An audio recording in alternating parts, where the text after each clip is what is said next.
नमस्कार। आज की इस चर्चा में एक बेहद रहस्यमयी और शक्तिशाली विषय की गहराई में उतरेंगे। जब भी किसी ऐसे स्वरूप की कल्पना की जाती है जिसके पास असीमित क्षमताएं हों, तो सबसे पहला नाम भगवान हनुमान का आता है। लेकिन जरा सोचिए, क्या ये शक्तियां केवल आस्था का विषय है या फिर ये आधुनिक क्वांटम भौतिकी यानी परमाणुओं और गुरुत्वाकर्षण को नियंत्रित करने वाले उस विज्ञान से मेल खाती हैं जिसे आज की दुनिया समझने की कोशिश कर रही है। चलिए इन विशिष्ट और अलौकिक ईश्वरीय शक्तियों को डिकोड करते हैं। अष्ट सिद्धि नवनिधि के दाता हनुमान चालीसा की ये पंक्ति शायद हम सबने अनगिनत बार सुनी होगी, लेकिन सच कहा जाए तो ये सिर्फ कोई काव्यात्मक स्तुति नहीं है, बल्कि ये वास्तविकता को मोड़ने और प्रकृति के नियमों को बदलने का एक बहुत ही सटीक शाब्दिक विवरण है। मूल ग्रंथों को अगर देखें तो ये 8 दिव्य शक्तियां कोई आम क्षमताएं नहीं हैं, बल्कि ये सीधे माता सीता से मिला एक वरदान है। इस एक छोटी सी पंक्ति में असीमित शक्ति का पूरा रहस्य छिपा है। तो चलिए इसमें गहराई से उतरते हैं और इन 8 सिद्धियों के एक एक पहलू को समझते हैं। आज की इस चर्चा का जो पूरा खाका है वो कुछ इस तरह रहेगा। सबसे पहले बात करेंगे सीता माता के वरदान की, फिर देखेंगे भौतिक आकार की चरम सीमाएं और उसके बाद भौतिक भार की चरम सीमाएं, इसके बाद यथार्थ पर नियंत्रण, परम ईश्वरीय सत्ता और अंत में चालीसा की इस महान विरासत को समेटेंगे।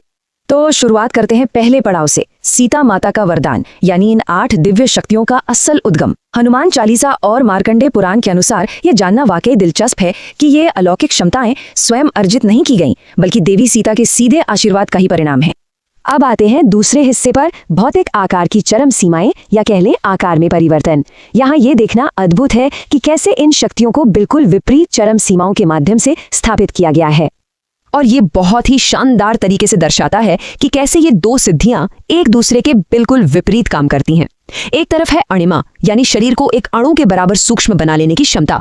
इसका सबसे सटीक उदाहरण तब देखने को मिलता है जब लंका में प्रवेश करते समय इस शक्ति का इस्तेमाल किया गया था। वहीं दूसरी ओर है महिमा, जो शरीर को इतना विशाल और बड़ा बनाने की ताकत देती है कि ब्रह्मांड की कोई भी दूरी छोटी लगने लगे। याद है ना, समुद्र लांघते समय बिल्कुल इसी शक्ति का प्रदर्शन हुआ था।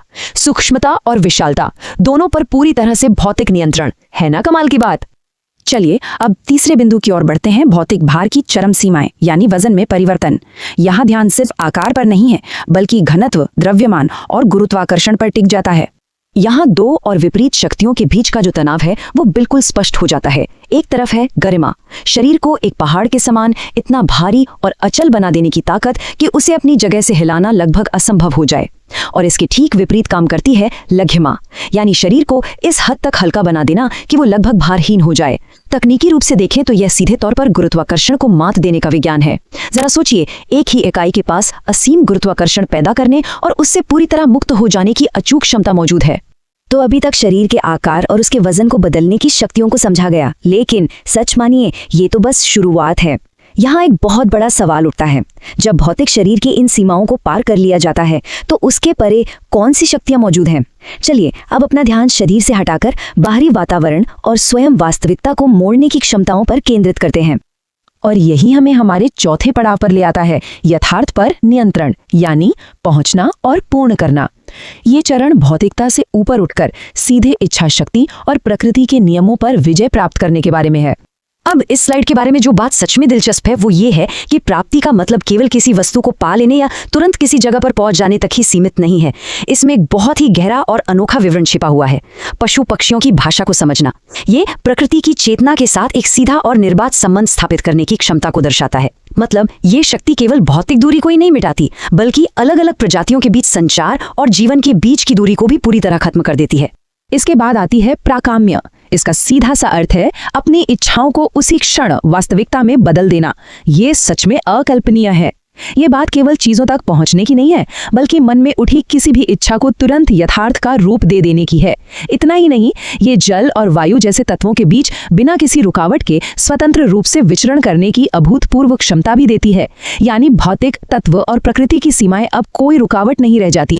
अब हम सिद्धियों के अंतिम और सबसे सर्वोच्च स्तर पर पहुंच रहे हैं, 5वां भाग, परम ईश्वरीय सत्ता यानी शक्ति का चरम रूप। यहां पहुंचकर ये शक्तियां व्यक्तिगत इच्छाओं से परे जाकर सीधे एक ब्रह्मांडीय सत्ता का रूप ले लेती हैं। जरा इस पर गौर करें। ईशित्व, ये शब्द अपने आप में ही ईश्वरत्व का बोध कराता है। ये क्षमता शक्ति में एक ऐसी चौंका देने वाली वृद्धि है जो शब्दों से परे है। ये सिर्फ साधारण शक्तियों का उपयोग करने तक सीमित नहीं है, बल्कि स्वयं एक दैवीय ऊर्जा के स्रोत में बदल जाने का प्रतीक है।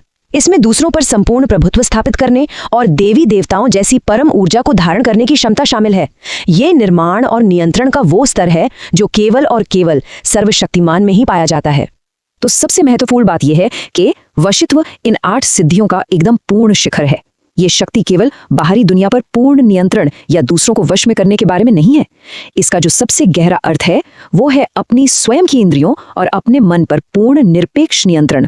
क्योंकि सच तो यह है कि बिना आंतरिक अनुशासन के बाहरी सत्ता का कोई अर्थ ही नहीं होता।